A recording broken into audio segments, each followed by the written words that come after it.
시청자 여러분 안녕하십니까. 복지TV 뉴스입니다. 영국의 한 자선단체가 세계 어린이들의 삶의 만족도를 조사해봤더니 한국은 15개 나라 중 꼴찌였습니다. 특히 외모와 자신감에 대한 불만이 컸습니다. 정유린 기자입니다. 영국의 자선단체인 어린이 사회가 2015 행복한 성장기 보고서를 발표했습니다. 조사 결과 세계 15개 나라 가운데 우리나라가 삶에 만족하지 않는 어린이의 비율이 가장 높은 것으로 나타났습니다. 삶에 불만이 있다고 답변한 어린이가 가장 적은 곳은 루마니아였고 그 다음은 콜롬비아, 스페인 순이었습니다. 우리나라 어린이들은 특히 몸과 외모, 자신감 등에서 만족도가 크게 떨어졌습니다. 자신의 몸과 용모에 불만이라고 답한 비중이 각각 13%씩으로 가장 높았습니다. 자신감에 대해서도 만족하지 못한다는 답변이 영국 다음으로 가장 많았습니다. 학교생활 만족도에선 10세 어린이가 8.8점으로 5위를 기록했지만 12세 어린이는 7.6점으로 독일과 함께 최하위로 드러났습니다. 반면 정신적, 신체적 학대는 가장 적은 것으로 조사됐습니다.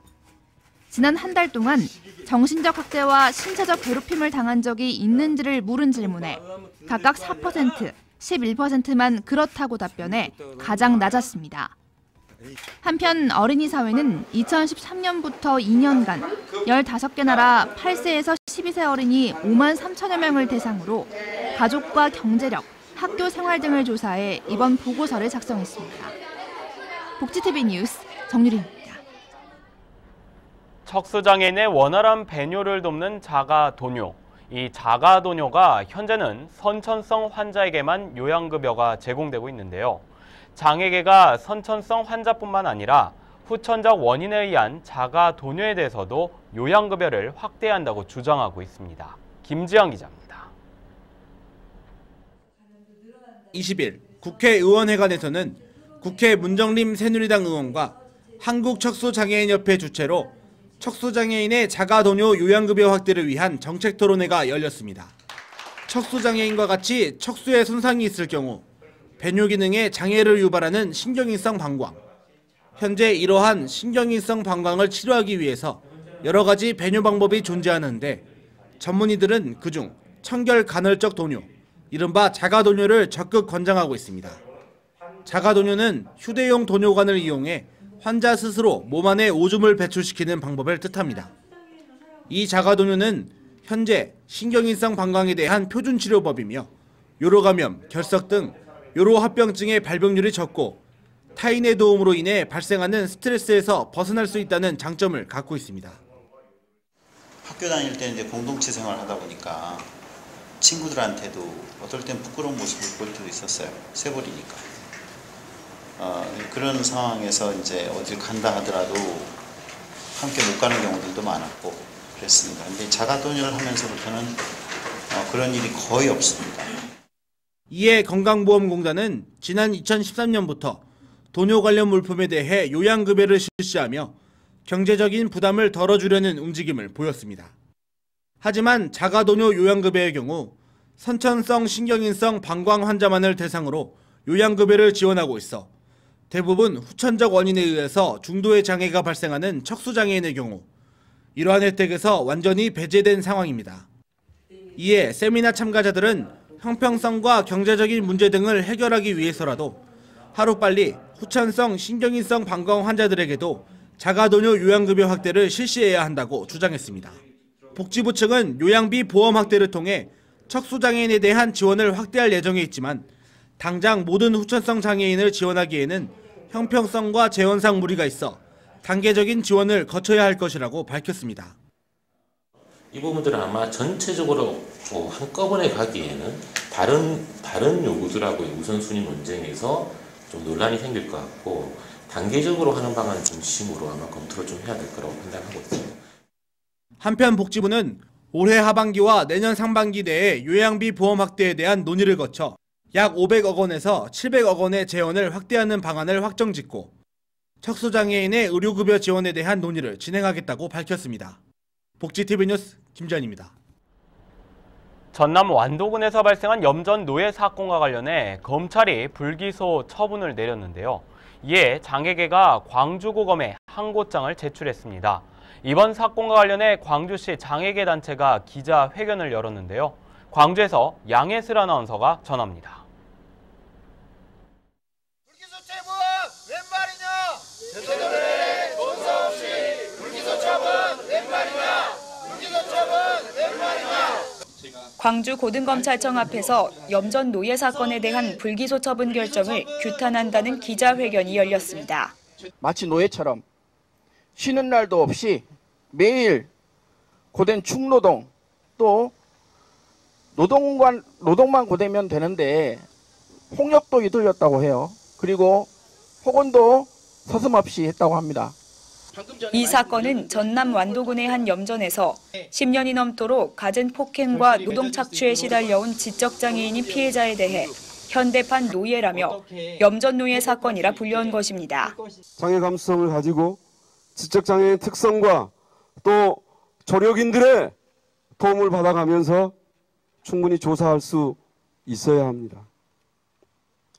경찰이나 검찰의 의지의 부족, 전문성의 부족의 문제이지 증거가 불충분한 것은 아닙니다.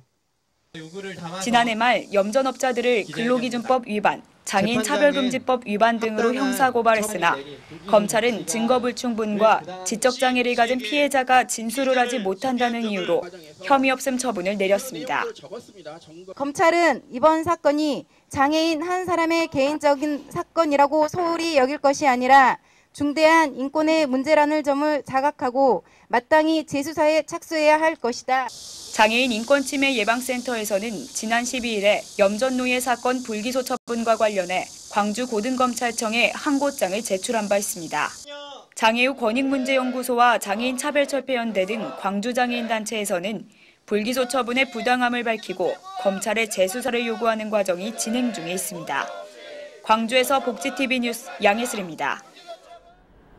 장애인 중 절반가량이 집 밖에서 활동을 할 때 편의시설 부족으로 불편함을 느끼고 있는 것으로 나타났습니다.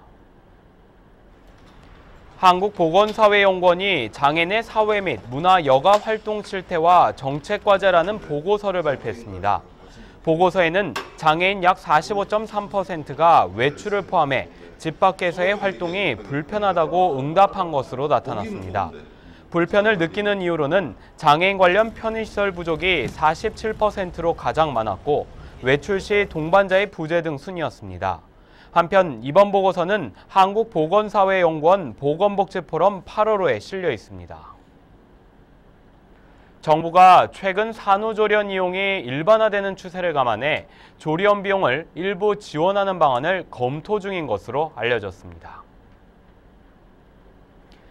보건복지부가 일부 지자체에서 산후조리원 지원 체계를 갖춰나가고 있는 것과 관련해 정부가 직접 산후조리원 비용 일부를 지원하는 방안을 검토 중입니다. 그러나 보건당국에서 의료기관이 아닌 민간조리원에서 감염병 등이 발생할 가능성을 이유로 신중한 입장을 취하고 있는 것으로 전해졌습니다. 이에 대해 복지부는 정책 도입으로 인한 효과와 부작용 등에 관련한 여건을 종합적으로 따져본 뒤 최종 결론을 내릴 방침으로 알려졌습니다. 어린이 통학버스로 신고할 수 있는 자동차의 승차 정원인 9인 이상의 요건을 휠체어 리프트가 장착된 차량에 대해 완화하기로 했습니다. 경찰청은 이 같은 내용의 도로교통법 시행령과 시행규칙 개정안을 마련해 다음 주 중으로 입법 예고할 계획이라고 밝혔습니다. 그동안 9인승으로 출고된 자동차에 휠체어 리프트를 장착하게 되면 7명밖에 탑승하지 못해 어린이 통학버스로 신고를 할 수가 없었습니다. 그러나 이번 개정안을 통해 앞으로는 휠체어 리프트가 장착된 7인승 차량도 어린이 통학버스로 운행이 가능해질 예정입니다. 장애 청소년들의 예술적 끼와 재능을 선보이는 꿈씨 음악회가 성황리에 끝났습니다. 이솔리 기자입니다.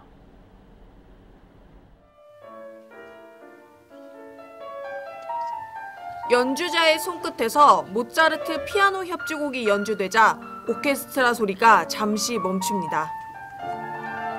그리고 다시 이어지는 협연은 관객들의 감동을 자아냅니다. 예술적 재능과 열의가 많은 장애인, 비장애인 청소년들에게 꿈과 희망을 선물하는 꿈씨 음악회가 지난 19일 KT 체인버홀에서 개최됐습니다. 자신의 재능을 걸음으로 주위의 어려운 이웃들에게 꿈의 씨앗을 틔워주는 꿈씨 음악회는 지난 2005년 시작돼 올해 10주년을 맞이했습니다. 그동안 꿈씨 음악회와 함께한 연주자는 250여 명. 이들은 모두 각자의 영역에서 자신들의 재능을 마음껏 뽐내고 있습니다. 10여 년 동안 꿈씨 음악회를 주최해온 자원봉사회원은 앞으로도 꿈을 키워가는 꿈씨들에게 꿈을 이룰 수 있는 방법을 찾을 수 있게 도와줄 것이라고 전했습니다. 음악을 통해서 소통을 하고 또 행복을 찾고 삶이 향상되는 모습을 볼 수가 있어서 정말 많은 보람을 느끼고 있습니다. 앞으로도 이 꿈씨 음악회를 통해서 계속 꿈을 키워주고 또 자신의 삶을 만들고자 하는 이들에게 저희들이 희망이 될 수 있도록 아낌없는 노력을 하겠습니다. 꿈의 씨앗을 싹 틔울 수 있는 꿈씨 음악회. 꿈씨 연주자들의 희망의 소리가 가득 퍼져 또 다른 꿈씨들의 싹틔움이 이뤄지기를 기대합니다. 복지TV 뉴스 이솔림입니다.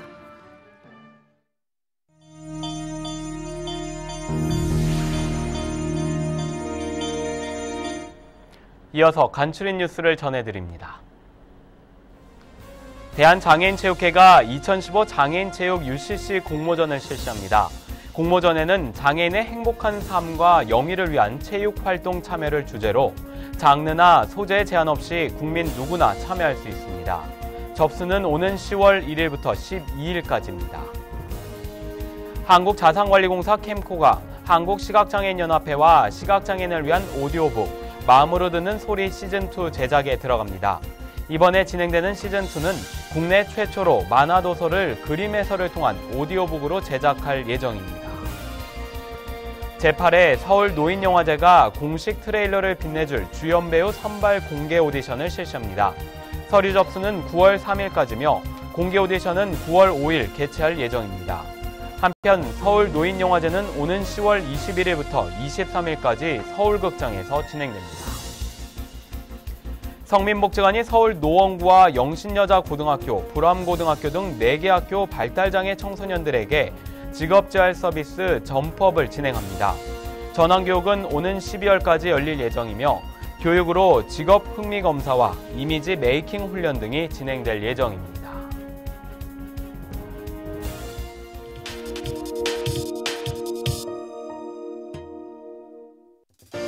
요즘같이 날이 더운 때는 냉동실에 음식을 많이 보관하는데요. 꽝꽝 얼려서 상할 염려는 없을 것 같지만 해동시킬 때 주의하지 않으면 설사병에 걸리기 쉽다고 합니다. 설사병을 부르는 뜻밖의 상황들을 건강해지는 팁에서 알려드립니다. 냉동실에 얼려둔 음식을 해동할 땐 냉장고를 이용해야 합니다. 상온에서 녹이려 할 경우 속은 얼어 있는데 겉부분이 녹기 시작하면서 세균이 번식할 수 있습니다. 여름철의 기온은 30도 이상이 되는 경우가 많은데 보통 미생물이 35도에서 36도 사이에 빨리 증식을 합니다. 따라서 음식물은 상온에서 해동하시면 안 되겠습니다. 도마 같은 조리기구를 물로만 헹구는 경우도 위험할 수 있습니다. 도마 표면에 생긴 흠집 안에 각종 세균이 서식할 수 있기 때문인데요. 70도 이상 끓는 물로 소독해야 합니다. 이때 수세미와 행주도 함께 살균에 사용하는 것이 좋습니다. 도마와 행주는 사용한 후에 뜨거운 물로 씻거나 삶고 바짝 말려주시는 것이 좋겠습니다. 특히 여름철 휴가를 다녀온 후 설사병을 호소하는 분들이 많은데요. 일명 물갈이로 인한 설사병은 해외 여행자의 20% 이상이 시달린다고 할 만큼 가장 흔하게 발생하는 질환입니다. 설사병은 보통 3일에서 4일 사이 잦아들지만 일주일 이상 지속된다면 병원을 찾는 것이 좋습니다. 탈수, 발열 등의 증상으로 생명에 위협을 줄 수 있기 때문입니다. 설사병은 여러 종류의 세균과 바이러스 등을 통해 발생하는 만큼 자주 손을 씻고 찬 음식을 멀리하는 것도 설사병을 예방하는 좋은 방법이라는 것 잊지 마세요. 앞서 이동약자의 이동권과 관련한 뉴스를 전해드렸죠. 관련 법에 따라 모든 시설에서는 의무적으로 이동 편의 시설이 설치되고 있습니다. 그러나 예전보다 오히려 이동약자들이 느끼는 불편함은 더 커지고 있는데요. 우리는 무엇이 근본적 문제인지 또다시 생각해봐야 할 것 같습니다. 행복한 미래를 여는 방송 복지TV 뉴스를 마칩니다. 시청해주신 여러분 고맙습니다.